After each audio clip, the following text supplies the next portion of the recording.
Você comprar bens de luxo, começar a se vestir como corretor de alto padrão, que já tá começando a virar um estereótipo, não vai te fazer ter o rapport com o cara da casa de 50 milhões. É a sua cultura, não é a sua BMW. Então a gente tem uma distorção de muita gente deprimida que não tá vendendo e muita gente vaidosa. Você tá vendo que não tem um statement do segmento. Sim.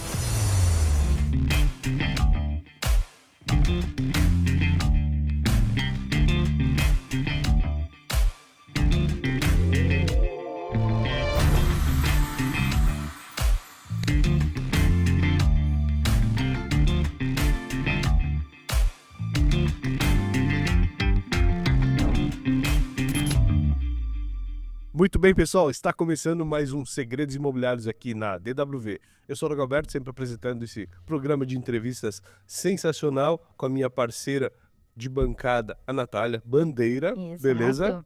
Bora lá para mais uma entrevista, Dago? Bora lá. E a gente gosta quando a gente sobe mais um degrau Com certeza. no nível dos nossos assuntos, né? Exatamente. A Hoje a gente- gente vai subir mais um deles. Desculpa te interromper. Vai lá. O nosso convidado, então, apresentando ele é sócio fundador da VMV Real Estate, uma das maiores consultorias imobiliárias do Brasil, com atuação em 24 estados brasileiros e na Flórida, e parceria com mais de 400 incorporadoras. Ó, Ele é especialista em estatísticas e estratégicas de mercado e possui mais de 20 anos de experiência no setor imobiliário, não fala quem é. sendo referência em planejamento e vendas no setor imobiliário. Hum. Por favor. É o seguinte, por que o assunto tá mais um degrau acima, galera? Assim, a gente vai trazer agora para incorporadora, né? Um papo sério para incorporadora. Então a gente sabe que tem muita gente que nos assiste aqui, que quer entender como é que funciona. Então para o corretor é super interessante ver a dinâmica e ao mesmo tempo tem muitos profissionais que estão nas incorporadoras para entender Com certeza. que a alta performance, que os serviços de qualidade, como que a incorporadora deve ver o mercado, a agilidade, a tecnologia, conectando tudo isso. Então, para a gente falar sobre todos esses temas e outros, quem que tá aqui com a gente? Marcelo Volker, seja bem-vindo. Gente, muito obrigado. Estou muito feliz. Não mereço tanta introdução assim. Ele é modesto. Ele é mineiro e modesto. Muito feliz de estar aqui. Vocês são uma empresa que a gente respeita muito. Vocês são todos uns queridos. A gente acompanha vocês na internet. Vejo vocês fazendo um excelente trabalho. Estava conversando com o time aqui seus. Agora a sua ferramenta tem ido para um caminho realmente que tem me surpreendido demais. Então, fiz questão de vir aqui pessoalmente também para dar essa moral, porque vocês ainda vão muito longe e espero poder contribuir um pouquinho com o que a gente tem visto aí no mercado nacional. Maravilha, estamos Legal. lisonjeados tê-lo aqui. Agora eu começo te perguntando, Bora. quem é Marcelo Volker no mercado imobiliário? Perfeito.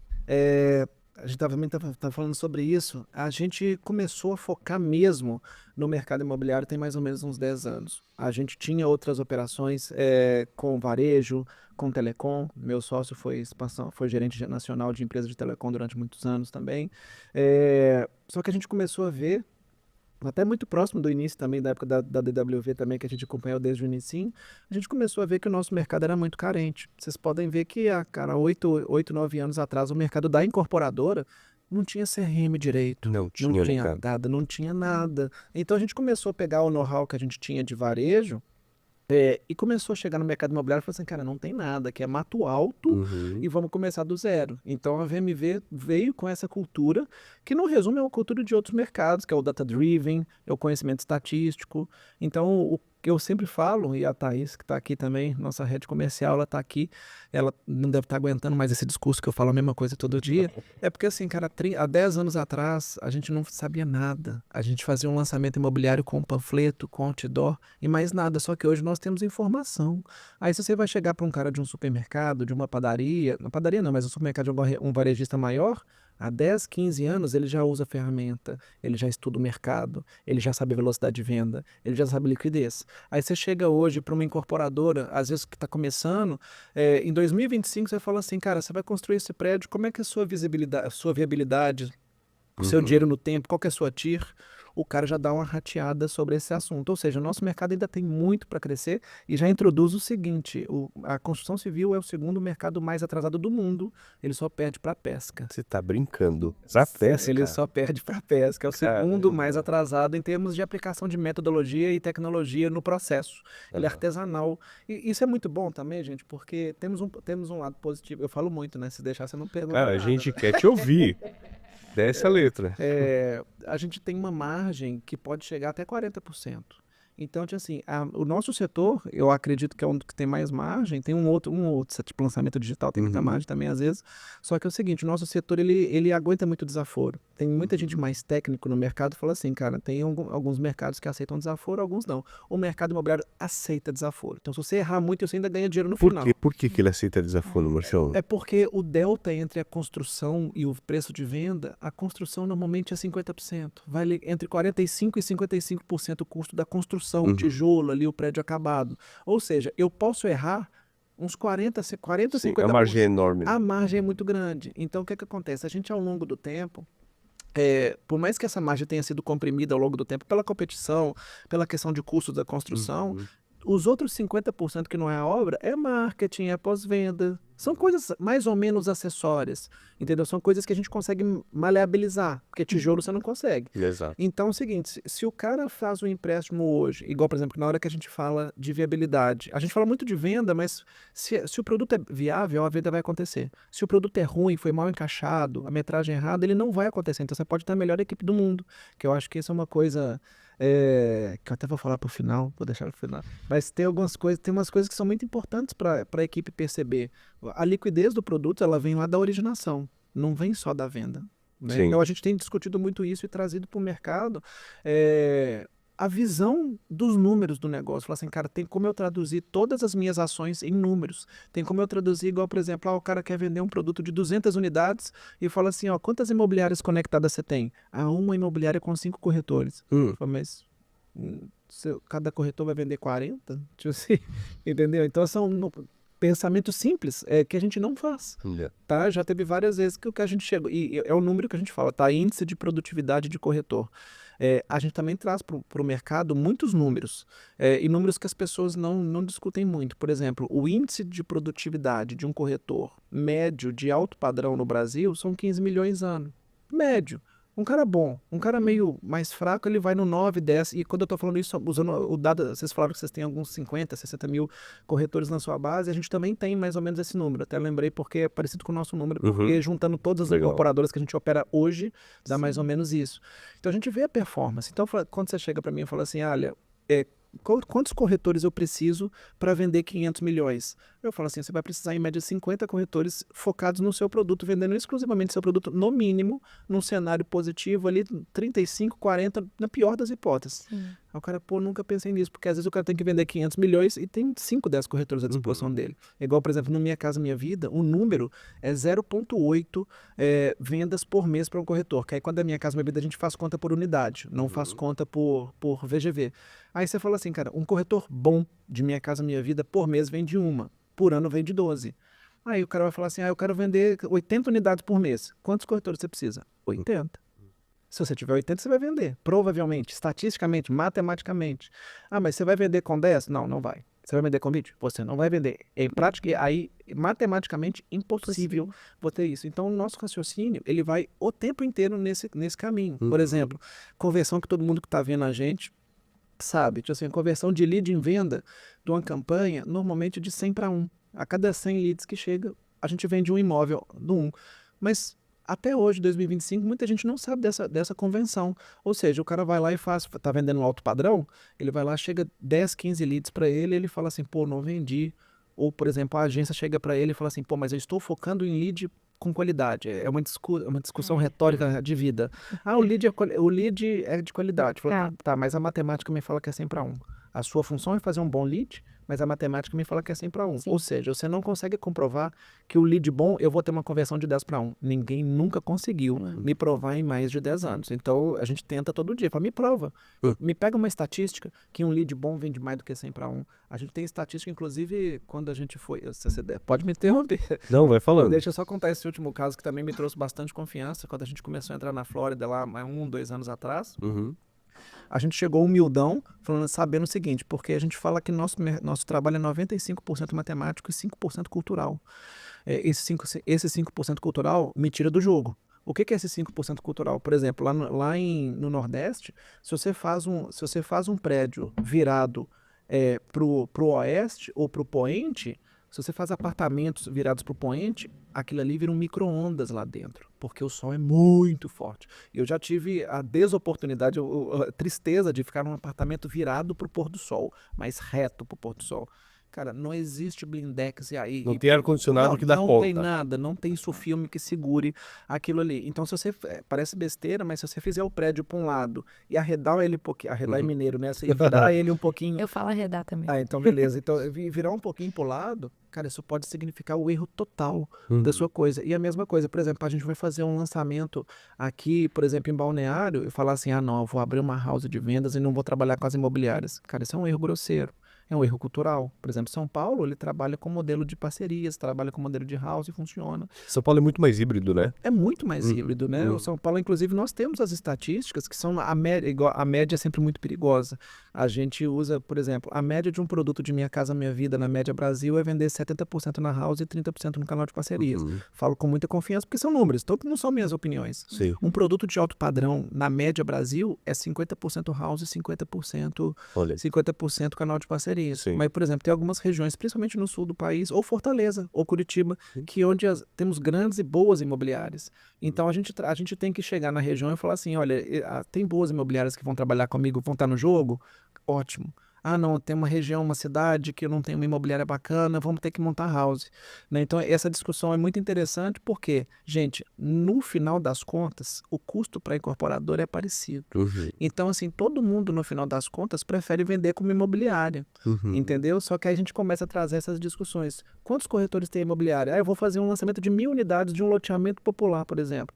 Qual que é a imobiliária que está à minha disposição, ou que está à minha disposição, por exemplo, ela está focada em outra coisa. Se ela estiver focada num produto concorrente, ela não vai estar à minha disposição, né? Ela vai falar que vai vender, mas talvez ela não vai focar. Pode falar. Como é que se vê essa tendência aí dessa mudança? Como você falou, antes eu via muitas houses, né? Muitas incorporadoras trabalhando só com houses. E vejo que essa questão híbrida tá mudando um pouco em algumas regiões. Como é que se vê no Brasil? Esse é um mercado que ele vai se regulando. Eu gosto de falar para a turma para testar. Eu sempre falo, sabe? Olha, monta uma house para você aprender um pouco mais para o incorporador. Porque ele precisa saber como é que é, inclusive as dificuldades. Mas às vezes várias operações que a gente tem, principalmente os mais íntimos, eu falo assim, cara, eu trabalho muito para a imobiliária dar certo, porque o trabalho da imobiliária é focado e o incorporador tem muito... A verdade é que o incorporador ele tem muito desafio de gerir a house. Né? A maioria dos nossos clientes tem house e é uma empresa à parte. Então, assim, a house vai salvar as pessoas? Não vai. Entendeu? A house é um modelo. Então, tem muitas cidades onde as pessoas montam house e depois desistem porque não tiveram afinidade com aquele modelo, porque existe uma gestão muito profissional necessária. Aí o povo fala assim, não, porque a gente vê a diferença de dados para a diferença do comentário. Muitas vezes fala assim, porque fulano montou uma house e não deu certo. Não deu certo porque ele não tinha vocação para gestão, ele não queria pôr tecnologia. É por isso que não deu certo, não é porque o modelo é ruim. Você diria que são muitos processos, então? Cara, é horrível. É horrível. Não é o trabalho da consultora, da incorporadora. Não né? não. Eu falo que é igual briga. Tipo assim, eu evito muito para entrar, mas se eu for para entrar é para julgar. Mas a gente evita. Evita, porque assim, a gente tem vários clientes, por exemplo, Brasília. Brasília é um lugar que quase não tem house. A gente tem, por exemplo, Brasília, que você tem uma ótima imobiliária maravilhosa, você senta com o cara, faz um acordo, o cara é profissional e vai para frente. Né? A verdade que existe também que é o seguinte, muitas imobiliárias não são profissionais. Está crescendo agora o cara que senta na mesa com você, que é um cara que joga no número, que está querendo fazer o trabalho. Pra gente, cara, eu resolvo 70% dos meus problemas. Olha só. Entendeu? Porque o nosso trabalho é garantir que a estrutura comercial funcione. Não é montar house, não é fazer com que o marketing seja bonito. Eu preciso vender dentro da velocidade de venda do jeito que der. Entendeu? Esse é o objetivo, entendeu? Por isso que a gente é muito pragmático, por exemplo, no mesmo exemplo na publicidade. Na publicidade, às vezes a turma da publicidade quer fazer um negócio mais bonito, quer fazer um negócio mais profundo. Eu falo assim, cara, com todo respeito, eu não consigo olhar com esse olhar porque eu tô cheio de problema focado no número e no resultado. Então é o seguinte, eu preciso que você me entregue um trabalho com esse padrão mínimo, que já é um padrão de mercado, fala assim, eu quero criativo com esses argumentos, com essas, fala disso, você vai fazer uma campanha de tráfego, vai fazer uma campanha de cadastro, não vai fazer uma campanha, por exemplo, de reconhecimento de marca, que todo mundo fala assim, quero fazer um reconhecimento de marca, só que reconhecimento de marca eu não consigo controlar. Então acaba que o dinheiro vai gastando minha verba e não E é um vira. funil, cara, que não tem fundo. Não tem fundo, é um dinheiro que vai embora. Então, a gente avança muito nesse espaço de controladoria mesmo. Uhum. E principalmente, assim, finalizando esse assunto da imobiliária, o modelo, antigamente a gente tinha imobiliária porque há 10, 20 anos atrás a gente não tinha tecnologia, que é a mesma coisa que a gente fala dos portais. A gente usava portal há 15 anos atrás porque a gente não conseguia fazer performance direto. Agora, muitas incorporadoras fazem performance e as imobiliárias fazem direto porque ela não precisa do portal pagando o dobro do lead, Sim. por exemplo. Isso é uma conversa muito ampla, por isso que os portais têm caído bastante. Uhum. Então é o mercado se regulando, mas o modelo de imobiliária ele vai funcionar muito bem quando a imobiliária é profissional, e o Brasil ele tem avançado muito os últimos 5 anos, assim, a galera deu uma guinada também para profissionalizar os ambientes das imobiliárias. Olha que interessantíssimo. Pô, E Marcelo, a gente já entendeu que você se baseia em dados, não é um conhecimento empírico. Então eu quero saber, com base nos dados, no conhecimento que você tem, qual que é o maior erro da construtora na conexão com o corretor? Perfeito. É interessante o seguinte, a gente teve até um cliente que até no sul do país que ele lançou um empreendimento, isso aqui não é dando ideia para todo mundo não, tá, gente? Mas é dando ideia, o cara que lançou o empreendimento dele com 9% de comissão. Então, assim, a gente sabe que isso é atípico, né? Que as imobiliárias ganham 5%, só que é o seguinte, a verba comercial dos produtos, ela é 9%. É a boa prática de mercado entre 8% e 9%. O que esse cliente nosso percebeu é o seguinte, cara, se eu tiver a galera focada de verdade no meu produto, eu não gasto com mais nada, não faço stand, não faço publicidade, não faço nada. E ele fez um teste muito ousado. Eu já fiz isso, mas menos ousado do que ele. Eu fiz por necessidade, não por vontade. Só que o cara lançou um produto com a 9% de comissão, todas as imobiliárias da cidade pararam. 9%, cara. Cara, assim... Cara, muita gente comprou carro, assim, mudou de vida. Porque, assim, o cara lançou um empreendimento ali de 150 milhões de VGV com 14, 15 milhões de comissão direto para Imob. Não gastou nada, não fez estante, não fez marketing, não fez nada e vendeu tudo em 3 meses. Isso foi um entendimento matemático. Aí, respondendo sua pergunta, cara, se minha verba é 9, eu posso voar em cima dessa verba, eu posso dançar em cima dessa verba. Eu pagar 6 é errado? Não. Eu pagar 7 é errado? Não, contanto que você entenda o que você está fazendo. O meu teto é 9. Então, assim, se o cara deu um tiro de canhão. Tipo assim, se desse errado, ele ia ter que voltar atrás e estourar a verba dele para 10, 11. Então, as incorporadoras, elas não têm muita clareza da verba. O povo quer economizar. Isso eu falo, a gente está falando até que hoje mais cedo, essa cultura de pequenas economias é o que distancia muitas incorporadoras dos corretores, porque fala assim, essa venda aqui é 5%, vamos tentar abrir uma house, por exemplo, para eu economizar 1, 2%. Eu falo, cara, se você abrir house, tudo que você não vai fazer é economizar. Não vai. Por exemplo, se você vai fazer um evento, a gente tem um VGV, por exemplo, de 500 milhões em algum produto. Aí o cara chega lá e fala assim, vamos fazer um meeting de vendas para os corretores. Aí, em vez de servir esse salgadinho, vamos servir um mais barato. Falou, brother, você tem 500 milhões de reais. A nossa verba de marketing e vendas são 9%, nós estamos falando de 40 milhões de reais. Dá para a gente fazer um negócio adequado. Então, assim, o maior desafio das incorporadoras, junto com os corretores, junto com as imobiliárias, corretores e tudo mais, é não ter clareza das regras do jogo. Entendeu? A gente tem um modelo que eu gosto muito de falar, que é o seguinte, existe um conflito. Sempre. A gente também tem que colocar elefantes na mesa, que existe um conflito de interesse entre o conflito da incorporadora e o conflito da imobiliária. E esse conflito não advém de uma questão moral, vem da questão financeira, porque a imobiliária ganha comissão. A imobiliária não ganha FII mensal. Então é o seguinte, se seu produto é ruim, se seu produto não tem velocidade de vendas, a gente tem muita parceria com a imobiliária e a gente faz trabalho para algumas imobiliárias. Não é nosso foco, mas algumas imobiliárias grandes contratam a gente. Certo. Aí, cara, se o produto não tem liquidez, eu mesmo já cheguei para imobiliária, peguei uma lista do pipeline que eles tinham, falei assim, cara, esses aqui nós não vamos priorizar não, porque é produto ruim. Então, assim, é a verdade. Então, assim, o incorporador mais experiente, ele sabe que o produto com liquidez, ele vai ter uma grande adesão das imobiliárias. O incorporador menos experiente, ele já não tem noção de velocidade de venda, porque se tivesse, ele lançava um produto melhor e vende mais. Então, o incorporador menos inexperiente lança produto sem velocidade e fica brigando com o mercado para ver se ele traz corretor. Só que o corretor não vende. Então é o seguinte, o corretor tem conta para pagar. Eu tenho um produto bom e um produto ruim. Qual que você vai focar? Então a gente tem que ter muita clareza na hora de sentar com a imobiliária e falar o seguinte, cara, eu sei que meu produto tem menos liquidez, por isso que eu estou pagando 7% de comissão, por isso que eu estou te dando dinheiro por fora, por isso que eu estou fazendo tudo porque eu estou entendendo que meu produto não tem velocidade. Então, uma das questões muito foco dessa discussão é velocidade de venda. Se o corretor e a imobiliária vivem de comissão, elas necessariamente, conscientemente ou não, elas focam no produto com alta velocidade. E o incorporador do lado dele tem que compensar para o mercado um produto que ele fez mal encaixado. Entendeu? Então, esse é o grande espaço que a gente não tem conseguido acertar termos culturalmente. Em termos culturais, o mercado nosso ainda conflita muito, porque o cara da imobiliária, que não tem essa maldade, chega para o cara de um produto ruim. E eu falo porque eu já cansei de fazer reuniões assim. Eu não faço mais reuniões assim. O cara da imobiliária, ele senta comigo, aperta minha mão e fala, vou vender seu produto. Assim, no fundo eu sei que ele não vai. Só que eu deixo, para não falar que eu sou um cara de pouca fé que já toca várias vezes. Eu falo, cara, vai lá, vende lá, toca o pau. Só que a postura correta, que eu já vejo muita gente fazendo, é o cara chegar para mim e falar assim, cara, seu produto não vai rolar de eu trabalhar. É mais honesto, porque o cara não se queima. Sim. Sabe? Sim, e o cara foi transparente, né? Exato. Então a gente tá acabando com essa postura antiga. Que legal, isso é muito legal, cara, porque eu vejo muitos produtos com problema no mercado, produtos que não têm liquidez.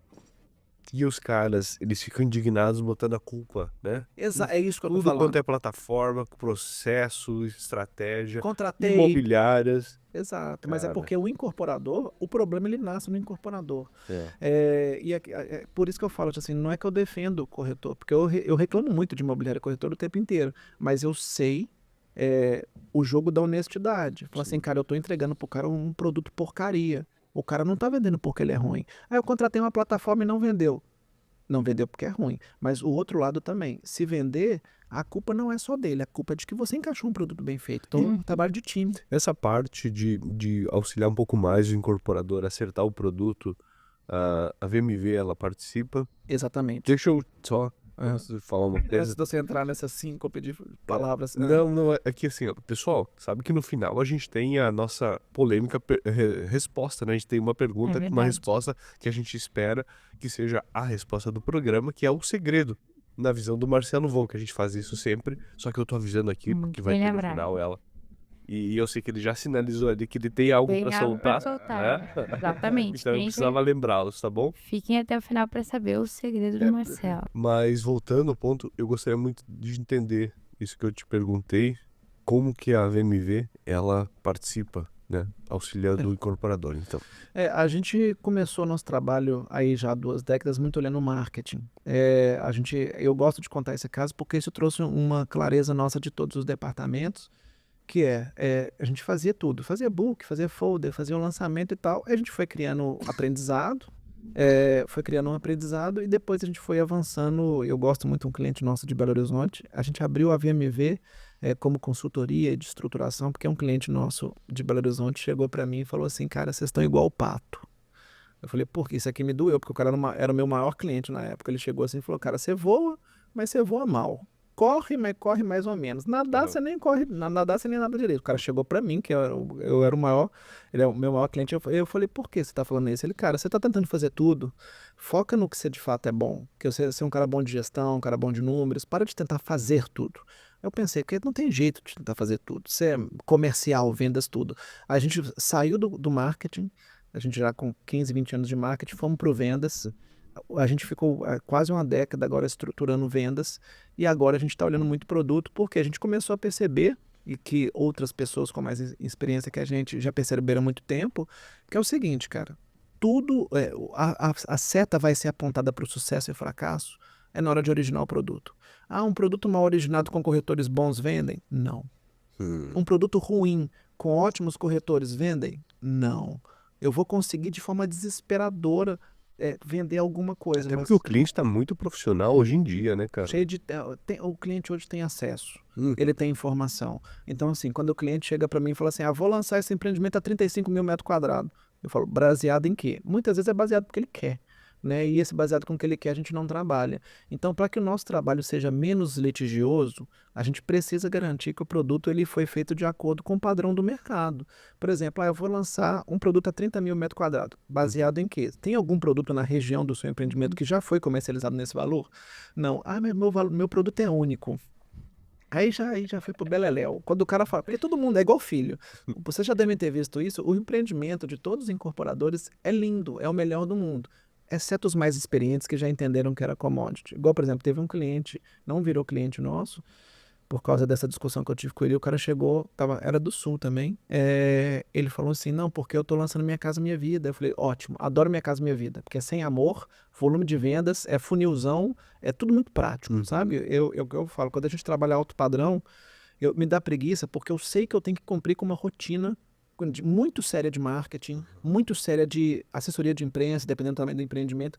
A perfumaria, ela é obrigatória no alto padrão. E ela é de alto nível, É né? de alto nível. Então, tipo assim, meu trabalho aumenta 5 vezes. A mesma coisa, eu vou, mas é um jogo que não é brincadeira. Sim. Aí o cara do Minha Casa Minha Vida chegou assim e falou assim, eu falei, não, que bom que nós vamos vender isso, nós vamos fazer análise de crédito, não sei o quê, porque 70% dos lançamentos no Brasil são de Minha Casa Minha Vida. Vocês não veem muito aqui, porque vocês estão na área... 70%. Vocês estão aqui nessa Dubai aqui, 70% do mercado imobiliário é Minha Casa Minha Vida. Não, mas eu acho que falta, tá? Falta aqui. Então. Muito, cara. Porque é uma economia, né? Tem que ter prédio caro e prédio barato. Aí o que acontece? Ele chegou pra gente e falou assim, não, porque o meu produto ele é muito diferenciado. Eu falei, olha, tecnicamente te falando, o produto do Minha Casa Minha Vida, ele não é diferenciado. Ele já tá no padrão, né? Inclusive, quem põe preço no seu produto é a Caixa Econômica, não é nem você. Você pode pôr o preço que você quiser, mas quem vai pôr preço no tijolo vai ser a Caixa. Aí ele, não, mas é porque eu tô colocando não sei o quê, não sei o quê. Eu falei, cara, isso não agrega no valor da unidade. Então, assim, aí a gente acabou que a gente não conseguiu fechar. Por quê? Porque ele estava entrando no jogo com uma premissa totalmente errada. Porque o cara que entra num produto de Minha Casa Minha Vida, ele tem que entender que ele está na commodity. E uma provocação que eu faço, principalmente na sua região aqui, que é o seguinte, cara, tem tanta coisa de alto padrão aqui, que é uma prateleira de alto padrão. O cara compara um alto padrão com o outro. Então, dentro do segmento é uma commodity, entendeu? O cara tem que entender, então, porque meu empreendimento é assinado por não sei quem, tá, mas do outro também é assinado por não sei quem, do outro também, tipo assim, hoje em dia é muito difícil diferenciar no alto padrão. Então, assim, em São Paulo, eu tô até fazendo uma rodada lá recente, que é o seguinte, eu tô indo nos nossos clientes de mais alto padrão, assim, de 45, 55 metros quadrados, e conversando com eles o que para eles é alto padrão. E eu percebi que há um ano atrás, aquele paisagista famoso que pra mim era top, os caras já torcem o nariz e falam, nossa, Já você tá usando fulano, entendeu? Então, assim, a gente traz essas premissas de mercado.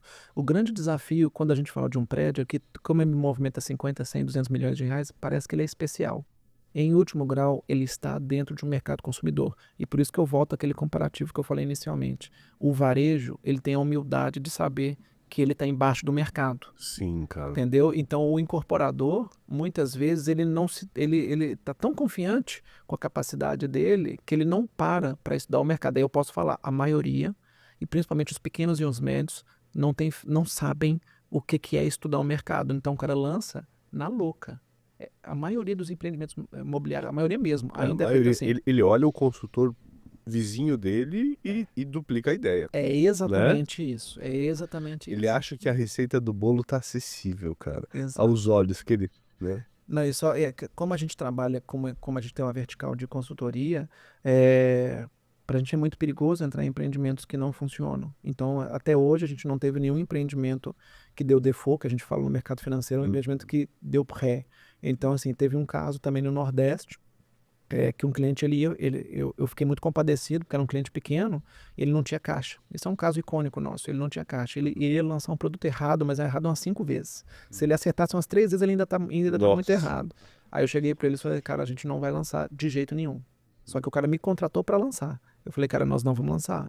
Você vai desistir desse emprego. Eu fiquei 6 meses ele estava me pagando, mas eu fiquei 6 meses convencendo ele a desistir, e ele desistiu, e eu fiquei muito feliz, porque se ele fosse, ele ia quebrar. Falei, cara, você não tem caixa. Chamei consultor, tentei baixar para o custo de obra, não consegui baixar para um valor viável. Falei, cara, você não tem caixa, porque esse produto seu vai demorar 7 anos para vender, e você acha que vai vender em 1 ano. Certo. Aí o cara, eu fiquei muito feliz, porque eu gosto desse contrassenso, porque para mim foi um final feliz.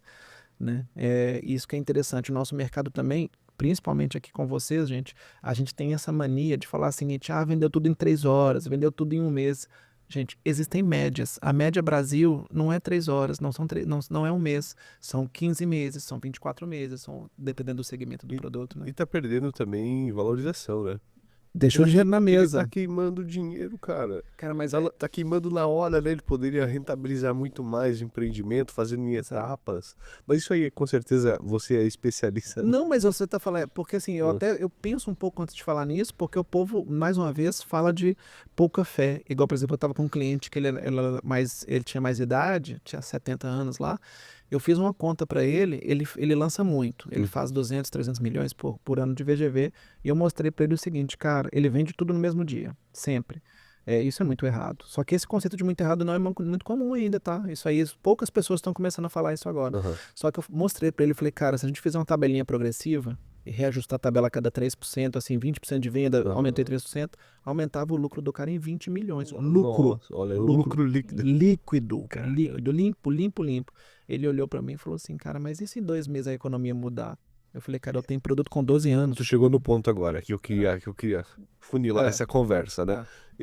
O pequeno empreendedor, né, incorporador, ele se espelha no vizinho, no amiguinho dele para fazer igual e ele acaba errando muito e também tentando vender rápido. Muitas vezes esse é o foco dele, quero vender rápido. Cara, é um pouco da filosofia cultural que a gente tem nesse país, né? Essa estabilidade um pouco governamental, econômica, que assusta. E aí o incorporador ele não está preparado psicologicamente ou conceitualmente de como deve atuar no mercado e ele acaba errando muito, né? Exatamente. Dessa forma. A gente, de fato, a gente está num país que está difícil prever. Só que a gente sempre estuda a origem das coisas, até uma cultura nossa de trabalho, é entender por que as pessoas fazem as coisas erradas. Mas nem tudo muda, né, Marcelo? Nem tudo muda, né?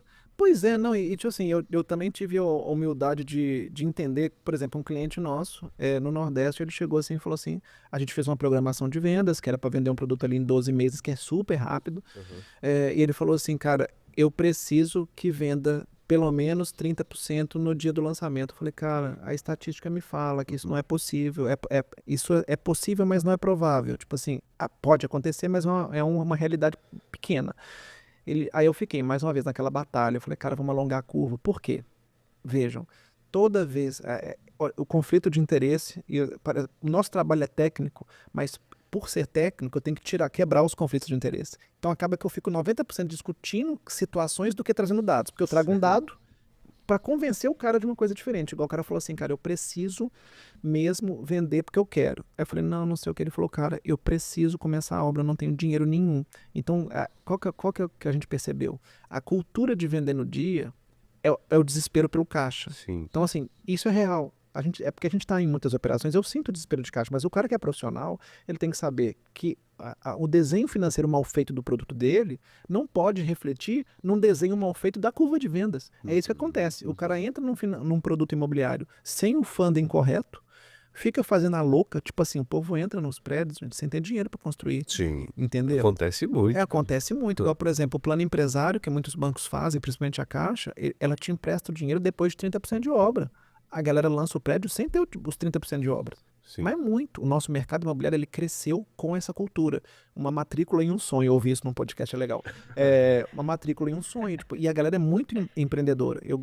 A gente fala muito e critica muito isso porque fala assim, o incorporador ele é um empreendedor, o incorporador ele tem um faro muito bom, mas o faro que enriquece é o faro que quebra muitos. Então eu respeito muito, porque tem muita gente que eu respeito, assim, eles têm uma coragem que eu não tenho em muitas coisas. Sim.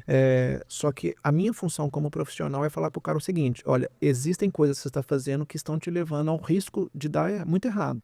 Se a gente puder trabalhar sem o risco, este é o trabalho da VMV. Então, tipo assim, eu vou te levar para o sucesso? Vou, mas o meu trabalho formal é eliminar o seu risco de fracasso. Ou seja, eu não posso falar que você vai ser o cara mais milionário do mundo, mas eu te garanto que você não vai quebrar. Aí eu posso falar com bastante alegria que, tipo assim, a gente tem um nível de paranoia tão grande que a gente fala assim, cara, não faço não. Cara, esse stand era para custar 1 milhão, você está fazendo 2.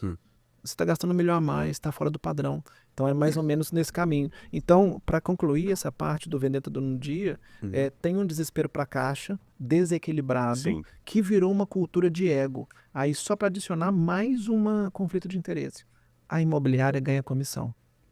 Aí eu chego pro incorporador e falo assim, só entenda que o cara que é comissionado, ele tem que ter um grau de iluminação Buda para chegar para você e falar assim, vende lento, vende pouco, porque eu quero ganhar pouca comissão. Eu não posso esperar isso do meu corretor. Sim. Eu não posso esperar isso do meu gerente de vendas e não posso esperar isso da imobiliária.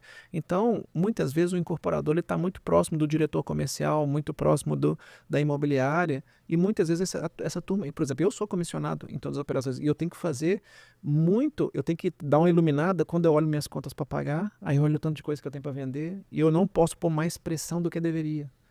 Entendeu? Esse é um exercício, cara. Eu consigo fazer, mas assim, quando eu olho assim, pô, se meus produtos vendessem um pouquinho mais, eu podia comprar um carro novo esse mês. Mas, cara, para eles venderem mais, aonde está o segredo? Eu gasto mais com marketing. E aí que a gente tem esse desequilíbrio. Por quê? O cara que é comissionado, ele sempre quer que você venda mais rápido. Então, muitas vezes, essa venda de 1 mês, de 3 meses, 4 meses, estava motivado por pessoas que ganham comissão. Que para elas o lucro final não faz diferença. Lógico. Então é perigoso essa parte, entendeu? Então a gente busca ter todo o processo numa planilha, num sistema, para que a gente consiga falar assim, olha, eu vou vender em 18 meses com 5 tabelas progressivas, se o mercado funcionar melhor do que eu estou esperando, eu vou aumentar mais rápido. E o interessante, é uma coisa também que eu acho que vai ser muito útil para quem está ouvindo. Se o mercado não está funcionando bem, a minha tabela de preços, gente, tem um monte de incorporador que ele está abraçado num produto ruim, que ele quer vender a 15 mil metros quadrados, só que era para estar vendendo a 11. Cara, os números vão mostrar para gente. Se eu ponho no mercado, se eu presumo que eu tenho uma boa equipe comercial, um bom marketing, um produto não está performando, é porque você errou. É legal porque a premissa fica muito clara de que você está focando na rentabilidade, claro, mas você está focando na subsistência da empresa, né? Exato. Que ela perpetue os seus projetos ali. Agora, Exato. o modelo que eles acabam errando mina no que vai extinguir, né, a operação dele em breve, né? Não, é porque, assim, às vezes tem clientes nossos que a gente chega e fala assim, olha, o produto tá a 15, tinha que vender a 10. A 10 você não vai ter lucro nenhum. Vende a 10, que aí você sai do produto. Entendeu? E as grandes incorporadoras fazem isso, mas o cara que está começando fica abraçado, aí chega no ano 6, ele fala assim, vou ter que torrar tudo porque eu já perdi o lucro todo. Exatamente. Legal. Marcelo, de um ponto de vista estratégico e tático, a incorporadora deveria tratar o corretor como um cliente? Sim. Eu gosto muito de falar de meeting. Só esse mês eu fiz 9 meetings, porque tem alguns meetings que eu faço questão de participar e tal. E eu falo que o meeting de vendas é como se fosse a festa de 15 anos de um produto, né? Que é onde a gente se embeleza mais e tudo mais. A maioria dos produtos que a gente faz, a gente não faz evento de lançamento. Então, assim, eu gosto muito do meeting de lançamento. Fizemos um em Floripa há 2 dias atrás. Porque, cara, é o momento onde a gente consegue ter a maior conexão com o corretor, consegue apresentar o produto para ele e a gente consegue fazer com que a incorporadora lembre que esse cara é o cara mais importante. Então, eu falo muito nos eventos que a gente faz com corretores que o corretor ele tem que se colocar numa posição de executivo. A gente teve um distanciamento muito do profissional e do corretor, porque o corretor ele pegou no longo dos últimos anos, pegou uma fama de ser um profissional autônomo, que ele não é desorganizado, não sei o que. Mais uma vez, em mercados como os Estados Unidos, que a gente opera, não existe esse cara. Tipo assim, os corretores dos Estados Unidos, alguns da Europa, eles são extremamente profissionais. E eu vejo que o nosso país hoje ele também está crescendo muito em falar assim, cara, hoje eu sou um corretor tão bom que eu posso colocar a minha cara no outdoor. Vocês aqui estão acostumados com isso, mas isso não é uma realidade no país. Não tem cara de corretor em outdoor nenhum, porque a profissão não chegou nesse nível de autorrespeito. E eu acho muito certo e pra gente isso é muito importante. Então a gente prega muito isso porque a cultura do nosso mercado, e eu também sempre repito que assim, às vezes o incorporador ou a própria imobiliária ouve a gente falando alguma coisa, mas eu sempre busco falar o seguinte, existem a cultura do nosso mercado. O nosso mercado ele entende o corretor como o cara que faz um processo lá pouco importante e tudo bem. E muitos corretores se colocam nessa posição. Sim. Tipo assim, eu vou ser um cara que vai mal arrumado, vou ser um cara que ganha 100 mil de comissão no mês e tira férias. Cara, isso ainda é bem comum. Eu peço muito para que isso não aconteça. Então, assim, a gente acredita que o corretor é o principal cliente, mas eu não diria tanto cliente assim. Eu diria que o corretor, ele deveria ser um executivo. A gente tem falado isso assim, a gente trata corretores do mesmo jeito que a gente trataria um C-Level e a gente espera que o corretor também se trate dessa forma, entendeu? Então, por exemplo, A gente tem, por exemplo, dress code de corretores quando é no alto padrão. Não precisava. Por quê? Porque de vez em quando pinta um cara de regata lá.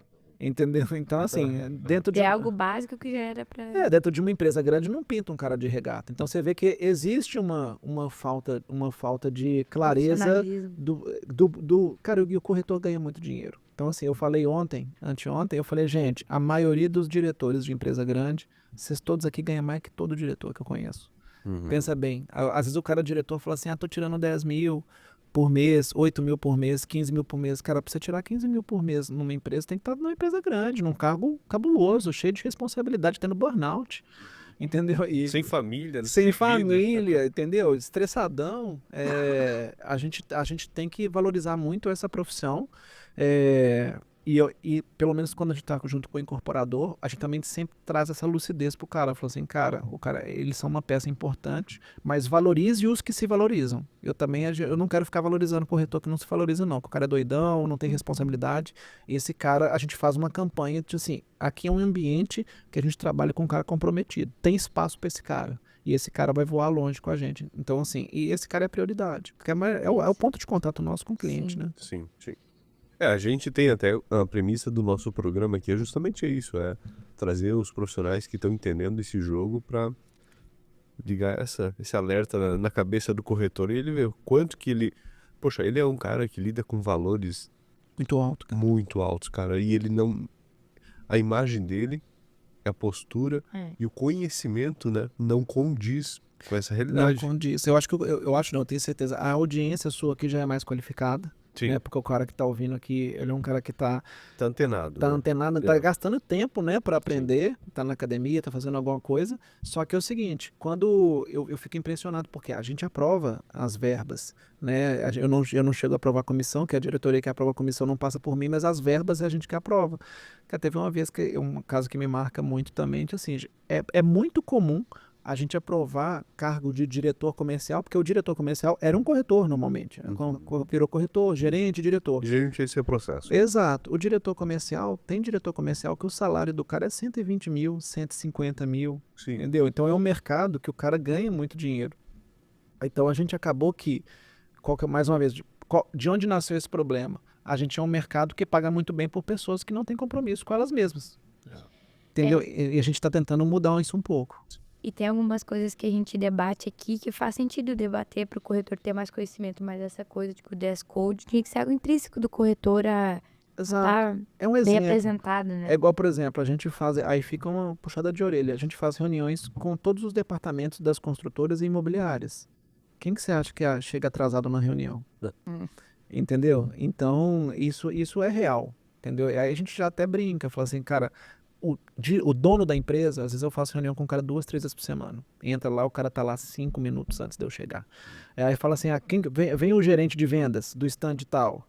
Aí o cara já entra do carro, foi mal, manda o link e tal. Falou, cara, vamos puxar. Então a gente faz essa puxada, só que nessa puxada a gente tem que fazer uma triagem. Então assim, a cada 10, 20 gerentes que a gente conversa, ficam 5, 6 na operação, que é o cara que é comprometido. Existe, provavelmente, é o cara que tá ouvindo a gente.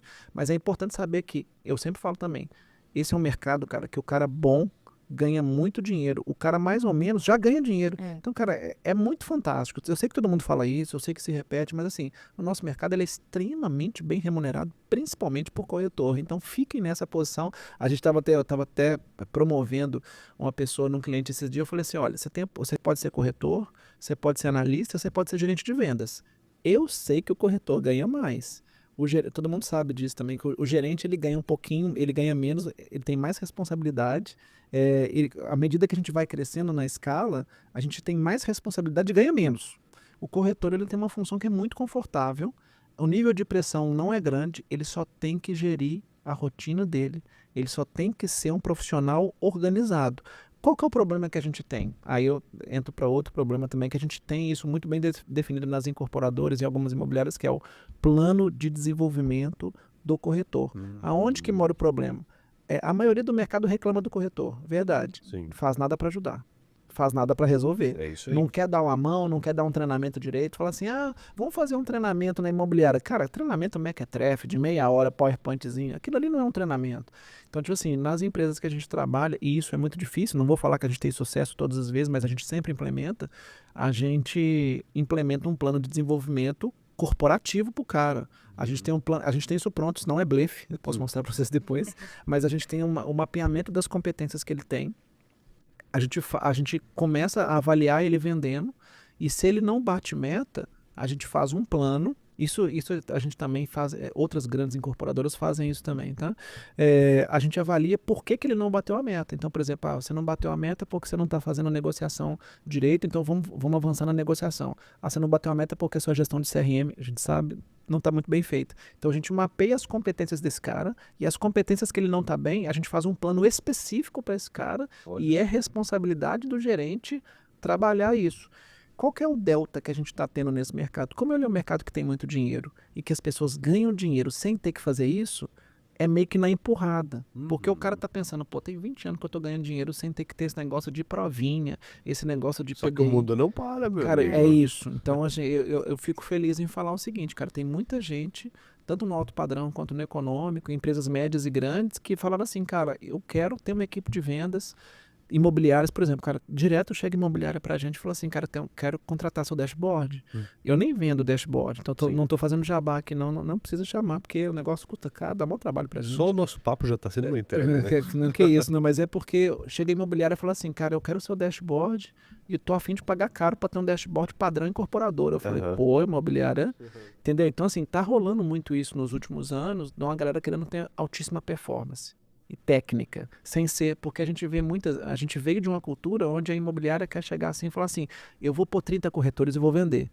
Eu ainda ouço isso, tá? Eu faço até de provocação, às vezes, falo assim, o que você vai fazer pra gente vender? Não, eu vou pôr uns corretores aqui, nós vamos fazer não sei o quê, porque não é técnico isso. O cara, pra perguntar pra vender, tem que falar qual que é a verba, qual que é o ticket, o cara já tem que entrar mais em termos já de mercados. Quando o cara fala que vai pôr um monte de corretor para vender, eu já sei que esse cara não sabe o que está fazendo. É um modelo antigo de trabalho. Sim. Só que tem muita gente, e a gente tem visto isso muito também, mais especialmente em São Paulo e no Sul, de uma galera que fala assim, olha, o meu produto é esse, o mercado é esse, e eu conheço tudo desse mercado. Aí você senta com o cara te coloca no colinho. Ele sabe, né? O cara sabe o que tá fazendo. E esse cara, a incorporadora tem que colar nesse cara, senão fica fora.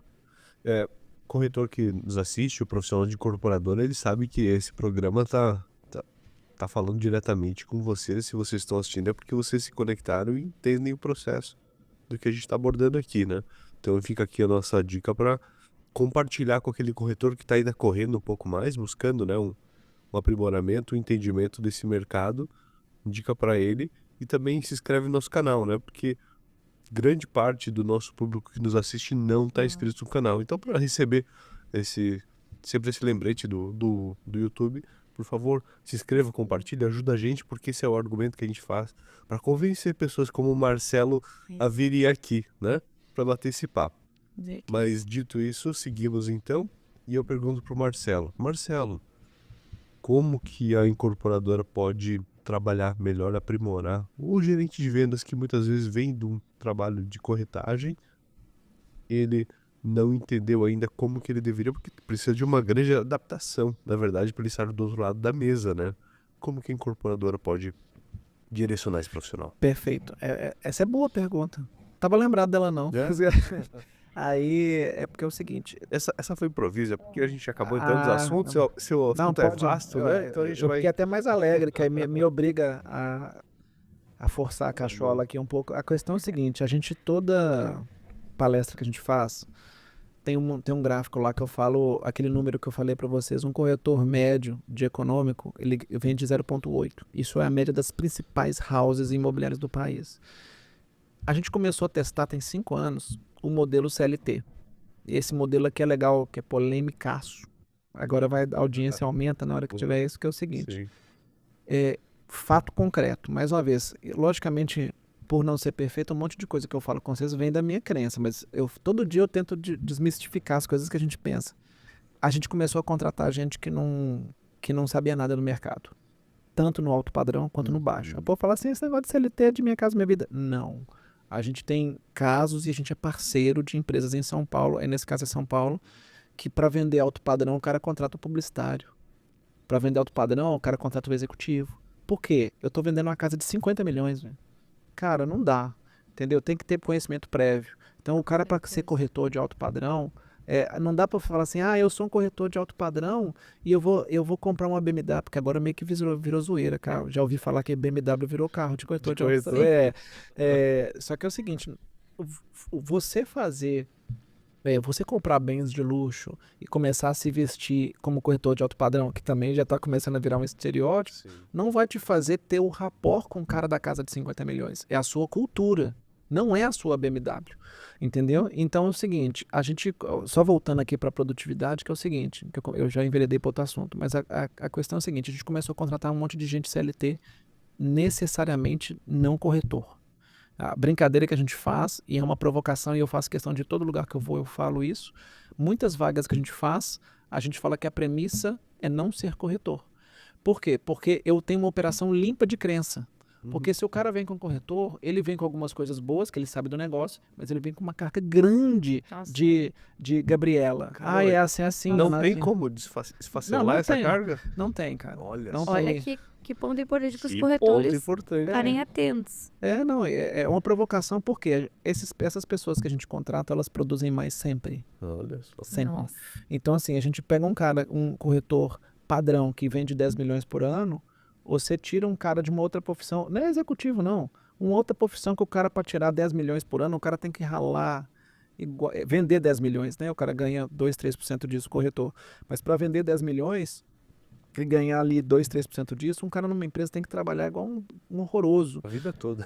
Aí a questão é o seguinte, esse cara, quando eu chego para ele e falo assim, cara, você vai ter que fazer sua gestão de CRM, o cara ri daqui até aqui. Só que o corretor padrão, quando a gente vai no stand, todos os colegas dele não faz bem feito. Então ele está ali numa coalizão, num sindicalismo ali. Então a gente começa a ver o seguinte, mais uma vez uma coisa que a gente depura todos os dias. O cara que vende muito, ele vende de várias origens. Então assim, ele vende do plantão, ele vende da internet, ele vende do pirata que ele fez, do corijão, e ele vai dar indicação, e esse cara vai construindo as vendas dele ao longo do ano.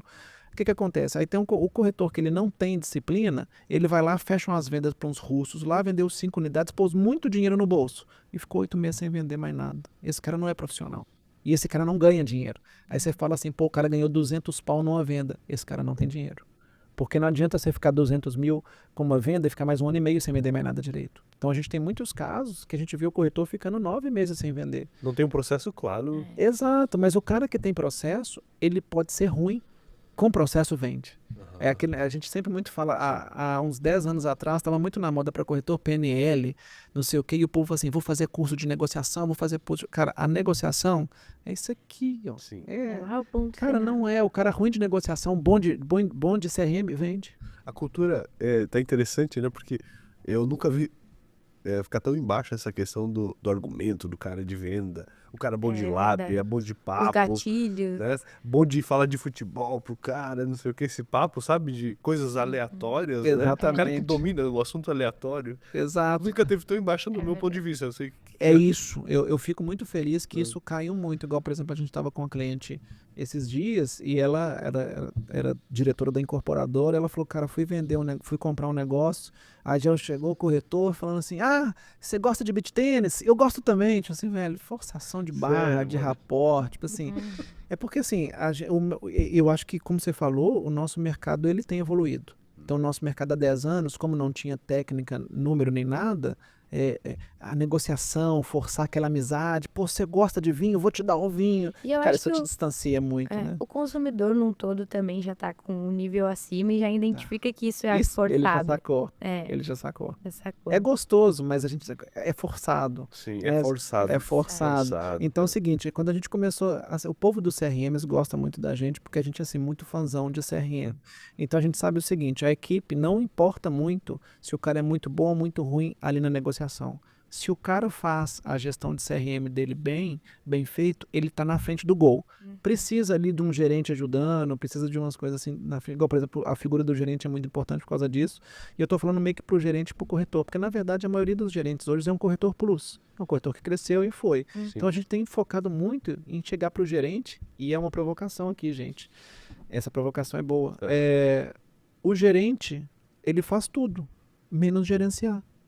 Observem, a função de gerente de vendas nas imobiliárias e nas incorporadoras, teve um cliente meu lá de Cotia, ele chegou para mim, eu me atinei nisso tem uns 4 anos, ele chegou para mim e falou, cara, eu vou contratar um gerente, me passa o job description do gerente.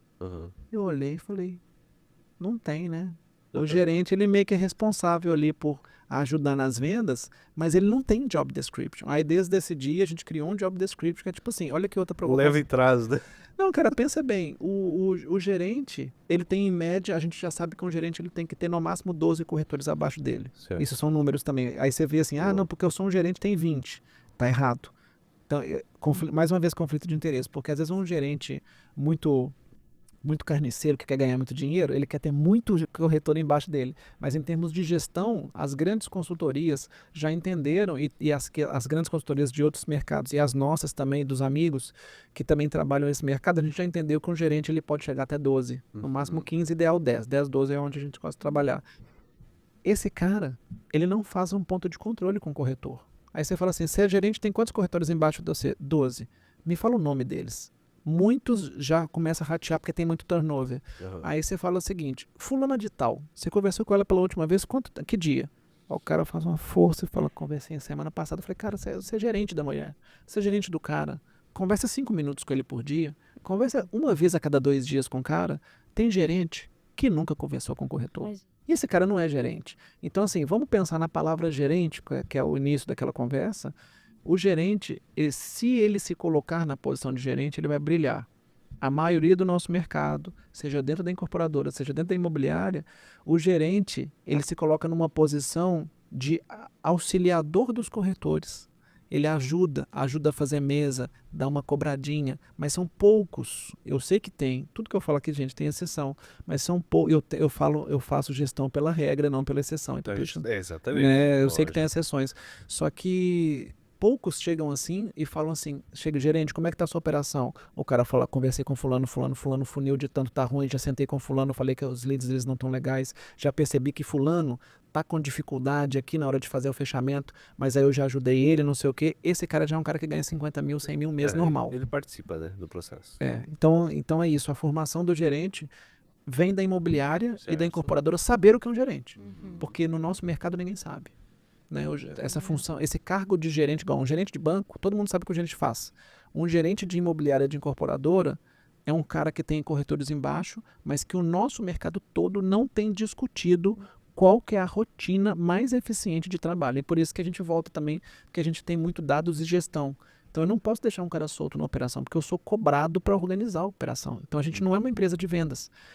O povo sempre pergunta, fala assim, não, mas você é uma lançadora, não sei o que, cara, eu sou tudo que não é uma empresa de vendas.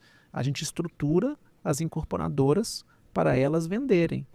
A minha mão não está na venda, a minha mão está na gestão. Então, na hora que a gente está na gestão, a gente vê que nada tem rotina. Igual, por exemplo, o cara do marketing, que muita gente fala assim, pô, mas as coisas do marketing não estão boas. A pessoa do marketing está atrasando, eu tenho 7 pessoas no marketing e não está funcionando. Aí você fala, você está reclamando de todo mundo, incorporador, mas você sabe o que cobrar deles? Não sabe. Você sabe qual que é a melhor rotina que eles têm que cumprir? Qual que é o melhor fornecedor? Não sei o que, não sei. Então fica aquela cobrança vazia, porque cobra porque ele não sabe o que pede e cobra e coloca incompetência no cara. É a mesma coisa. Um produto ruim, eu falo que o corretor é ruim, que a imobiliária é ruim. Mas na verdade a gente tenta equilibrar esses interesses, entendeu? E esse é um grande desafio. Boa. E o marketing é outra camada, porque daí gera aquelas publicidades que são todas iguais, né? Exato. Eles vendem, parece que tudo é a mesma coisa. Não, é porque o nosso mercado, ele não tem, mais uma vez, todo o raciocínio que começa com a comparação com o varejo nos ajuda, porque é um mercado muito mais avançado, muito mais sofisticado. É um mercado que tem margem de 3%. Nossa margem é 30 e poucos por cento, 25%, 20% quando está muito ruim, né? Durante a pandemia chegou 18%, 12%, dependendo do mercado da minha vida, mas assim, nosso mercado tem muita margem. Mercados que operam com 2%, 3% de margem, indústria e varejo, não tem espaço para isso. Então, na hora que a gente contrata o marketing, Você tem que falar para ele o que ele tem que fazer. A incorporadora contrata a empresa e deixa a empresa falar o que tem que fazer. Só que normalmente nenhum dos dois sabe. Porque assim, não sabe o que tem que fazer de arte, não sabe se tem que gastar no stand de vendas 1 milhão, 2, 3. Então já teve várias vezes que a gente tem estudado todos os percentuais de custo histórico, todos que existem dentro do processo, para a gente saber qual que é o percentual ótimo. Então, por exemplo, stand de vendas, a gente já sabe que um stand de vendas de Minha Casa Minha Vida, ele custa de 0,8% a 1% do VGV e de alto padrão de 1% a 1,2% na média, no padrão. O que acontece? Já chegou a vez que chegou o cliente para a gente com um stand que custou 3,5% do VGV. E isso é outra coisa, porque, na verdade, é função do marketing avaliar isso. As pessoas confundem publicidade com marketing. Super. Publicidade Super. é outro canto, outra camada do marketing, mas o marketing tem que ter isso tudo muito bem estruturado. Nesse sentido que você falou que foi muito perfeito, nem tem marketing. Porque normalmente a pessoa que é contratada também carrega essa cultura errada de achar que o marketing é publicidade. Vamos lá. Consegue desenhar pra gente as etapas básicas desse processo pro cara ter resultado de venda, incorporador? Quais são as áreas que ele precisa focar mais básicas? Perfeito. Isso é tipo assim, o setupzão que não pode errar, É. o setupzão que não pode errar, muito do que eu falei no início é o seguinte, primeira coisa é, eu preciso saber se eu tenho tropa. Tropa, um parceiro nosso de São Paulo, muito amigo, ele sempre fala, cara, preciso de tropa. Qualquer problema que a gente tem, normalmente é falta de tropa na rua. Então, a maior questão é a seguinte, nós temos o famoso IPC, Índice de Produtividade Corretora, é um termo não muito utilizado no mercado, que é o seguinte, eu tenho que ter um volume de força de vendas proporcional ao tamanho do produto que eu tenho. Perfeito. Muita gente erra nisso. Então, a primeira coisa é, eu tenho um produto de 50 milhões, eu não preciso ter 500 corretores. Mas eu tenho um produto de 1 bilhão, eu tenho que ter uma tropa trabalhando nesse produto. Esse é o primeiro ponto. Velocidade de venda. A velocidade de venda, aí muito levando para as pessoas que trabalham com pesquisa, principalmente, nós temos várias empresas, Prospecta, Brain, Datastore, tudo mais, a gente se conecta muito nessa turma, porque se você entender o mercado, você entende a velocidade de venda. Se você faz a velocidade de venda, você faz a curva de venda do seu produto. Então, se eu tenho um produto de 50 unidades, no mercado moderado, ele vai vender ali 4, 5 unidades por mês, vamos falar em 10 meses, 12 meses. Certo. Muita gente pega um produto de 300 unidades e fala que quer vender 100 no primeiro mês. Fala assim, cara, você não vai vender 100 unidades desse produto, porque esse mercado inteiro na região sul não compra 100, compra 50. Então, se o cara fez uma curva de... Isso realmente é o nosso passo a passo. A gente não erra muito na curva de venda. O nosso nível de erro, como a gente é muito conservador, a gente faz uma curva de venda muito conservadora. Aí o incorporador xinga, não dá, eu preciso de caixa. Eu falei assim, cara, a gente vai trabalhar para ser mais, mas no orçamento vai ser assim. Igual, por exemplo, a gente tem alguns lançamentos que um produto também é 1 bilhão, 2 bilhões. Eu fiquei sem graça agora, porque Senatal jogou esses números muito para baixo, né? Porque agora tinha assim, 3, 4, 5 bi num produto só. Só que é o seguinte, a gente tem muitos produtos muito grandes. E o cara tem uma expectativa de vender esses produtos grandes. Só que produtos grandes demoram décadas para vender. Então eu já chego pro cara e falo o seguinte, seu produto é de 1 bi? Aí, lógico que eu estou sendo muito resumido aqui, falo assim, olha, vai vender em 9 anos.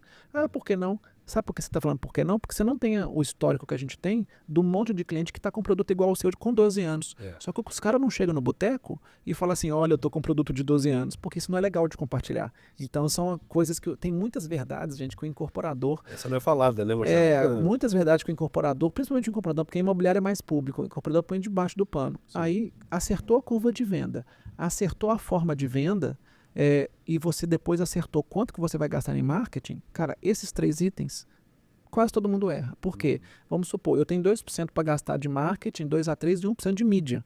Então, num produto de 100 milhões de reais, eu tenho 1 milhão de reais de mídia. Mídia para fazer. Sim.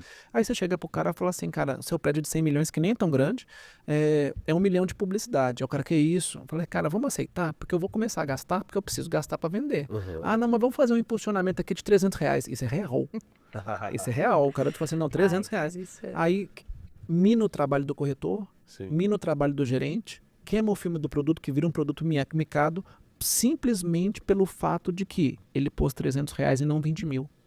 É sério, tipo assim, é impressionante, porque a gente corrige isso. Às vezes o cara tá a vida inteira lá no produto, 1 ano sem vender, pondo 300 reais. Aí você vai falar assim, cara, gasta 50 mil nesse mesmo, vamos ver o que vai dar. Aí o negócio pega atração, aí todo mundo fica feliz. Aí, aquele gerente que era ruim ficou bom. Ah, o corretor que era ruim ficou bom. Só que, brother, você não está fazendo nada, você não fez stand, você não fez não sei o quê.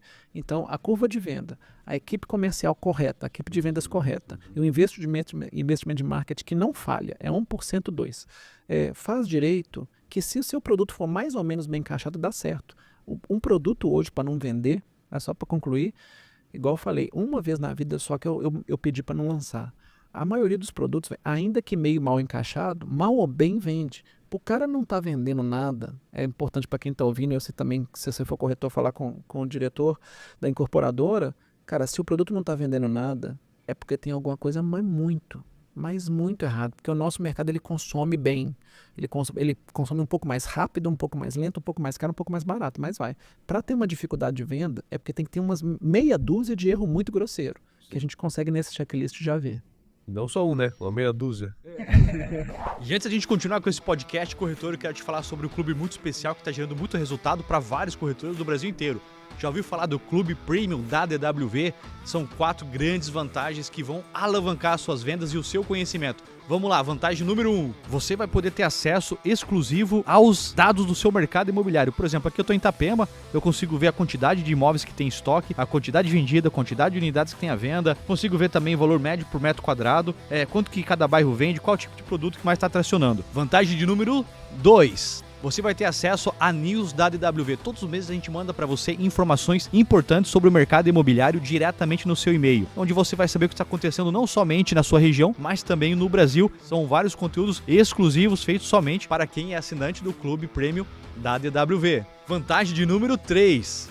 Você que é corretor de imóveis está cansado de perder tempo cadastrando imóveis no teu site. Isso acabou, isso é passado. Vamos trabalhar com tecnologia. Com a DWV você vai ter a integração diretamente no seu site. Você vai poder apenas selecionar alguns imóveis que estão no DWV e eles vão diretamente para o seu site, sem precisar cadastrar conteúdo, imagens, nem nada. E no momento que alterar os valores lá no aplicativo, vai alterar também no teu site. Muito mais praticidade e economia aí de tempo para você. Vantagem de número 4. Aqui no Clube Premium da DWV você tem o direito de inserir imóveis no aplicativo da DWV. Você sabia que nós já contamos com mais de 3 milhões de acessos todos os meses de corretores de todo o Brasil? Nessa aba aqui de imóveis exclusivos, todos os imóveis que estão aqui são imóveis de corretores que estão disponíveis para fazer parceria. No momento que você inserir seu imóvel aqui, todos eles vão aparecer exatamente como está demonstrado aqui, inclusive no aplicativo. O corretor, quando ele clicar, ele vai ver qual é o imóvel e também vai ver aqui os dados de quem está oferecendo essa parceria. Se você ainda não é assinante do Clube Premium DWV, aproveite, alavanque ainda mais os seus resultados através desse clube exclusivo para você. Marcelo, e agora levando o papo pro lado do corretor mesmo. A gente conversou aqui e já decidimos não, concluímos que o corretor, em sua maioria, não todos, tem uma má administração da sua rotina pessoal. Isso? Não todos, né? Não todos, a maioria. Quem assiste, não. Não, quem assiste não. Quem assiste tá fora. Mas como o corretor pode... como você desenharia uma rotina boa para um corretor vender? Tá. Eu faço um comparativo. Toma banho gelado, coisa assim. Não, esse papo não. Acordar 4 da manhã. Eu tenho até... Eu sigo muitos corretores e tal. Eu gosto muito dos corretores que fazem esportes. Né? Tem alguns corretores aqui da região e tal que eu sigo e tal. A galera de Balneário, Itapema, Floripa e tal. Tem mais, esse perfil tem mais aqui do que lá. A verdade é o seguinte, cara. Eu faço um comparativo até nas apresentações que a gente faz com o atleta olímpico. O atleta olímpico, ele treina 5 a 6 horas por dia. O cara CLT, o funcionário, você trabalha 8, 9 horas por dia, 8 horas e 45 para compensar o sábado. Você vê, uma pessoa eu tenho um slide lá que chama Ellie Resman, ela ganhou 6 vezes uma medalha pelos Estados Unidos. Ela treina 6 horas por dia. Você acha que ela treina igual a louca? Não. Ela treina 2, 3 horas de manhã e 2, 3 horas à tarde. Só que a fortaleza dela não tá no tempo que ela treina. É no que ela faz no colateral. Então, por exemplo, eu faço o comparativo um pouco da minha rotina, que, por exemplo, nesse mês eu tenho 10 eventos. Cara, 10 eventos são mais de 2 por semana. É muito pesado, porque são eventos muito grandes, 300, 400 pessoas, e eu tenho que estar presente. Não é gostoso, não é legal. Só que o mais importante não é o que eu estou fazendo no evento. O mais importante é o que eu faço fora do evento para eu estar presente naquilo ali. Então, assim, o corretor que ele encara a rotina dele como algo sério, ele vai explodir. Isso assim, cada dia que passa eu tenho mais confiança, que é o cara que, seja você ganhando R$0, seja você ganhando R$100.000 no mês, R$200.000, R$500.000 no mês, trabalha igual, porque é o trabalho. O problema de ser comissionado, que é o que eu falo mais uma vez, a origem do problema é a comissão. Porque na medida que eu não ganho comissão, eu deprimo. Na medida que eu ganho 200, 300 mil reais de comissão, R$1 milhão de comissão, eu acho que eu sou Deus. Sim, cara. Então isso gera uma disfunção demais na profissão, entendeu? Se você entender que você é um executivo, um profissional, que você acorda, toma café, treina, trabalha e faz tudo que você tem que fazer, gera o CRM, estuda, ouve o podcast, a chance de erro, eu vou te falar, é zero. Porque a gente vê pessoas que você olha assim e fala, cara, essa pessoa não tem a menor condição de vender nada. O cara vende. Por quê? Porque é disciplina. Então não tem esse negócio de assim, eu sou corretor. É porque assim, você que está vendo, você tem amigos corretores, você sabe que o corretor, quando ganha muita comissão, ou ser humano, né? Porque a nossa profissão dá muito dinheiro. O cara entra na vaidade. Então a gente tem uma distorção de muita gente deprimida que não está vendendo e muita gente vaidosa. Você está vendo que não tem o statement do segmento. Sim. Então, pra gente, o corretor que entender, simular que ele era um CLT e que ele tem um compromisso com uma profissão, é com certeza o segredo. E vocês conseguem ver que isso ainda não é o padrão. A gente fala assim, porque eu sou corretor, porque eu sou autônomo, porque eu quero ter liberdade. Isso já é a frase mais errada, mas mais errada que existe. Porque nessa liberdade você tem que ter o compromisso de trabalhar todo dia. Certo. Boa. Tá? E isso que é bem desafiante, porque na hora que for, por exemplo, você está com uma venda que vai te dar 50 mil de comissão e outra venda que vai te dar 10 mil de comissão. Qual que é a venda que emocionalmente você vai querer trabalhar melhor? Então, o trabalho emocional do cara entender isso, porque ele é refém das próprias escolhas. Diferentemente de um cara CLT, que ele tem um ambiente onde manda nele disciplinatório, o corretor não tem um ambiente disciplinatório. A gente tenta, na VMV, criar ambientes disciplinatórios, mas a cultura do nosso mercado o corretor é autônomo, ele faz quase o que quer, ou o que quer praticamente. Então ele fica muito refém de mau humor, bom humor, viagens, excesso, e isso faz com que o nosso profissional ele não tenha um padrão de qualidade e padrão de produtividade. Ou seja, eu prefiro muito mais ganhar 50 mil no mês do que ganhar 600 mil em janeiro e depois ganhar 600 mil só no ano que vem. É mais ou menos por aí. Legal, você sinalizou aí esses controles, né?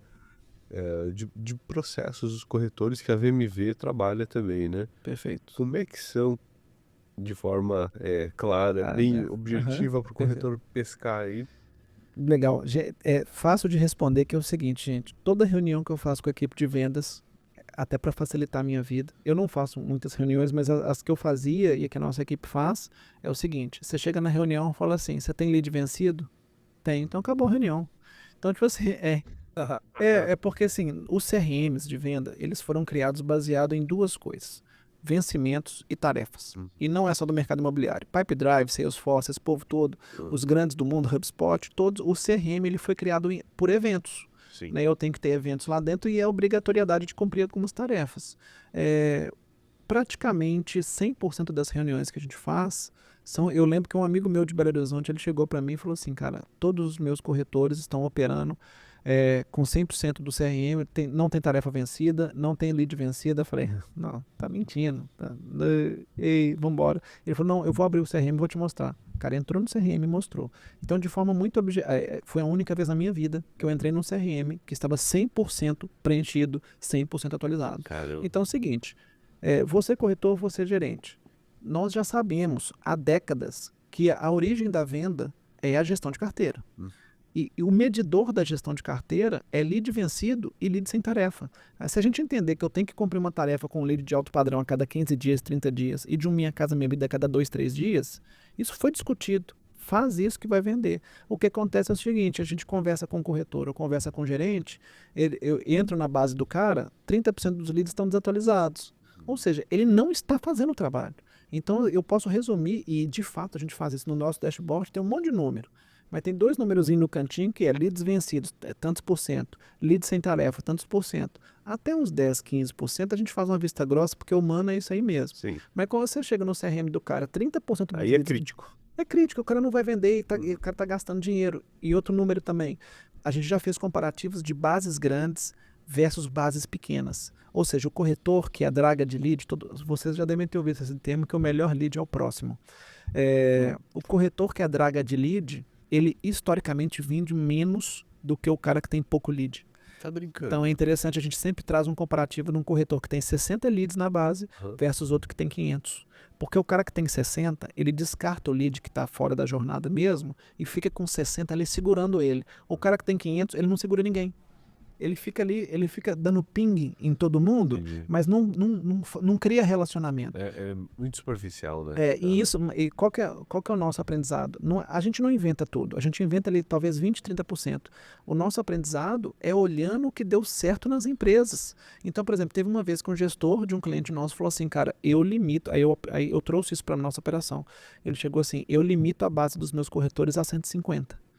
E eu gosto até de limitar a 100, tá? Mas depois que eu aprendi com ele, aí ele limita, ou seja, se o corretor chega numa base de 150, ele compulsoriamente obriga o corretor a descartar tudo até voltar a 150. Porque a gente já percebeu que draga de lead, gente, não vende. Principalmente muitos de vocês que não estão falando de alto padrão, Minha Casa Minha Vida tem uma jornada de venda de 25 a 35 dias. Podendo ser, a gente mede isso, a gente chama de latência de vendas. Tem clientes nossos que estão período de lançamento que a latência de venda são 15 dias. Faz sentido eu ficar com esse cara 1 ano na carteira? Não faz. Cara, descarta. Então, assim, o corretor que entender que a carteira dele é a alma do trabalho dele e que ele tem que manter atualizado com os indicadores vencimento e tarefa ok, a chance dele não vender, mais uma vez, é muito pouco. Muito pouco. Então, eu acho que objetivamente seria só isso. Muito bom, muito bom. Tem que fazer o dever de casa, né? E fazer com propriedade, né? Você falou draga de lead, cara. Não, isso, aí você pergunta pro cara, você conversou com esse cara, descartou? O SDR, gente, veio para ajudar muito com isso. A gente já chegou a ser uma das empresas que mais implantou SDR no Brasil e hoje a gente está migrado muito para a inteligência artificial, então acaba que as grandes implantadas, tem cliente nosso que tem 30 SDRs, né, 25, são empresas grandes e tal. O SDR não permite que o corretor faça tanto isso. O SDR, é bom vocês também saberem, muitos também sabem, o SDR ele só existe por uma ineficiência do trabalho do corretor. Porque ele não faz a gestão da base, o trabalho sujo, o SDR faz e traz o filézinho. Esse pinga, né? Só que o que acontece? O SDR, muitas vezes chega pra gente e fala assim, cara, eu conversei com um cara que quer comprar. Aí passa pro corretor, ele descarta por falta de contato. Aí eu ligo pro corretor e falo assim, cara, quantas vezes você tentou falar pra esse cara? Aí eu liguei uma vez.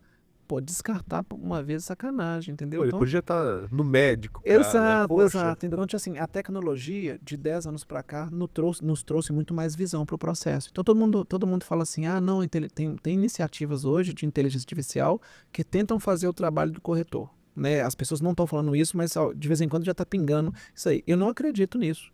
Né? A gente sabe que o trabalho é extremamente complexo e relacional, só que a gente precisa ter esse trabalho, principalmente na parte do SDR, que faz um moedor de carne lá, quando o lead for qualificado, passa no CRM. Corretor, se você viu que o seu CRM chegou um lead, trata de fato ele. Parece que é uma ladainha que a gente fica repetindo, mas o trabalho ainda não tá. Não, mas não é ladainha, cara. Tem ficado de lado muitos leads interessantes. Vocês veem aí também. Cara. Tem venda na mesa. Existe uma oportunidade de a gente ter um mercado mais eficiente. É sobre esse papo, né? O papo nosso aqui é sobre isso. O dinheiro tá ficando na mesa aí. Exato, é sobre eficiente. Assim, tem como a gente ganhar mais trabalhando menos? Tem. É o que eu falo. Aquele cara assim... vai ter um lançamento, eu vou virar à noite, vou ficar no plantão também à noite, não sei o quê. É muito nobre, mas não é isso que vai trazer sua venda. Sua venda é você acordar de manhã, trabalhar direitinho, largar o serviço 8 horas da noite. Não, tem uma reunião, 6 horas da tarde. Tem uma reunião, tem uma coisa... mas não faça gestão pela exceção, tipo assim, tô cansado, tô desmotivado. Cara, isso vai te distanciando da venda. A gente não pode estar cansado. Então, a tecnologia veio muito para ajudar e a maioria das equipes de vendas ainda não entenderam a função da tecnologia que estava... Isso é real. As incorporadoras, muitas já começaram a entender, mas o corretor e o gerente, aí eu posso falar com muita propriedade, ainda não está enxergando a tecnologia como aliado. Ele acha que é um grilhão, ele acha que é uma coleira, não é? E acha que é uma coleira, exatamente. Só que as que estão se adaptando, elas estão saindo na frente, né? Ixi, tá doido. É que eu falei. Esse é o ponto, né? Tem uma galera que tá fazendo bonito agora. Cara, que aula, hein? Que aula. Estamos chegando na nossa clássica e boa pergunta. Que isso, eu achei que tava na metade ainda. Mas quando o papo é bom, passa rápido. Juro, pessoal. Fluiu, né? Da primeira pergunta até agora foi um assunto só, cara. Muito bom. Muito bom mesmo. Obrigado. Mas então, Marcelo, como o nome do nosso programa é Segredos Imobiliários, a gente sempre pergunta o segredo imobiliário na tua opinião. Tentando compilar tudo que a gente falou até agora e vendo também a performance dos corretores, principalmente que a gente trabalha junto, né? A gente também tem uma base ali de uns 50 e tantos. A gente pode ver que o segredo imobiliário, eu falei, essa resposta eu já dei, o que eu ia falar agora eu pensei, pô, vou falar isso. Eu já falei ao longo da manhã, eu falei várias vezes o que eu queria falar agora, então eu tenho que falar outra coisa. Só que a questão é a seguinte, o corretor, a gente sempre vê as equipes de venda falando assim, vou focar nesse produto. Você vê o dono da imobiliária falando, você vê o gerente falando, você vê todo mundo falando, não, eu estou focado nesse produto. A verdade é que a maioria das pessoas que falam que estão focados no produto, eles nunca focaram em nada. Eles estão ali conjunturalmente, mas a alma dele não está ali. Então, assim, eu tentaria ressignificar essa palavra que a gente tem usado de forma vulgar no mercado, que é tipo assim, o corretor ou a imobiliária, o que ela precisa fazer para focar no produto? Ela precisa, primeiramente, como a gente falou no início, ela tem que focar num produto de alta liquidez. Porque se ela focar num produto ruim, ela vai quebrar, não é legal para ela. Lógico. Então, assim, escolha de fato produtos. Assim, eu estou falando assim que até contra o interesse de alguns clientes nossos incorporadores que têm produtos com baixa liquidez, mas assim, para você ter sucesso, você tem que focar num produto bom e não começar a colocar um monte de produto na sua carteira. Sim. Escolhe o que é filé e que você se identifica. Por exemplo, tem alguns produtos que a velocidade dele não é tão grande, mas é um produto numa região que você conhece. É um produto que é bacaninha, não vai te enriquecer demais, mas é um produto que está ali. Uma vez que você entendeu qual que é aquele, dentro da sua cidade, dentro da sua região, qual que é o nicho de fato que está dando dinheiro e que você consegue entender, depois foca em aprofundar no produto e aprofundar na incorporadora. Uma das coisas que a gente não falou aqui que é o seguinte, aprofundar no produto, o nível do cliente está muito alto hoje em dia. Há 15 anos atrás, sem internet, 20 anos atrás, o cliente precisava do corretor para pegar as informações. Hoje nós temos a internet, hoje nós temos ferramentas de inteligência artificial. Gente, nós temos inteligência artificial que eu ponho um memorial descritivo na inteligência artificial e ela tira dúvida do cliente. Ah, qual que é o pé direito da cozinha? 3,15 m. Ah, quantos metros tem não sei o quê? Então é o seguinte, está começando a ficar mais difícil para o corretor, porque há 20 anos atrás ele não tinha que saber nada. E se ele soubesse quantos quartos tem, já era mais do que qualquer pessoa sabia, porque não tinha internet, o cliente precisava do corretor para isso.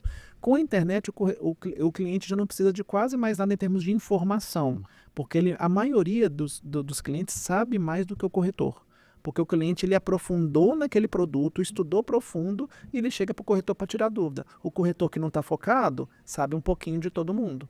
Então hoje em dia, agora, principalmente no pós-pandemia agora, além da internet, nós temos a IA generativa que lê o book, lê o memorial descritivo, ou seja, o corretor nunca mais vai saber mais do que a inteligência artificial. Então a gente tem que ter um espaço de ultra foco e ultra competência, que é, eu sou nichado num mercado, e aí vamos tirar um pouco do mercado de balneário, porque o mercado daqui está distorcido, né? Porque o mercado está muito pujante aqui. Vamos pensar para vocês que estão ouvindo a gente fora de balneário, fora da região, que são mercados mais equilibrados, qual região que você vai focar? É São Paulo, é Rio de Janeiro, é lazer, é médio padrão, é corporativo?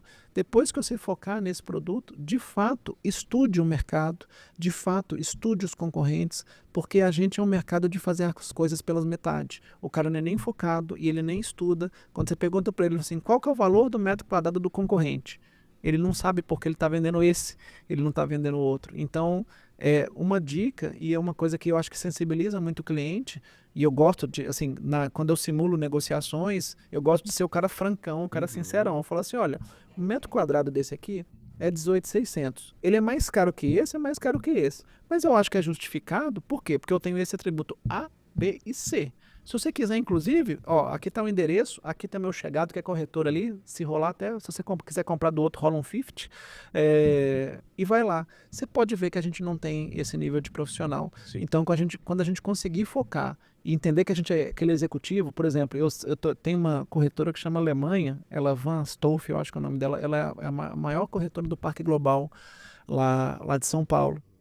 tá fazendo uma carreira bacana, também tá investindo em rede social, tá fazendo um trabalho bonito. Mas você vê que é o seguinte, ela focou no produto, ela aprofunda, ela se dedica àquele produto de verdade, ou seja, aquilo ali é uma profissão. Sacou? Aquilo ali não é um oportunismo, a vida não levou ela para ali de tabela, ela tá ali, fincou os 2 pés ali. Tá, Para ela é uma arte, né? Aquilo ali é bonito, é um trabalho, o povo tá falando muito desse método Disney e tem a frase que é legal, que é assim, faça as coisas tão bem que o povo vai querer ver você fazendo, é uma frase que me marca. Legal, então assim, se o corretor, e eu tô falando do método Disney, que eu sei que o método Disney, ele tá, é um assunto que tá forte no assunto da corretagem. Cara, faz um negócio bem feito que o cliente vai comprar na sua mão. Para isso, escolha um produto com mais liquidez. Então, se fazer bem feito num produto que tem liquidez, a chance de dar errado muito baixa também. Muito, muito bom. Legal. Pessoal, que papo sensacional. Indique para os seus amigos, seus parceiros, quem você quer que entenda mais sobre esses detalhes, essas minúcias aí do mercado, na visão do Marcelo, e a gente participa muito dessa visão, a gente acredita demais nesse caminho. Estudar, se aperfeiçoar, se preparar, não tem outra forma, né? É difícil. É Não isso achei aí. outra ainda não. Bacana. Então é isso, né? Chegamos ao fim, então, de mais um episódio. Mais um belíssimo episódio. Até a próxima semana. Valeu! Valeu!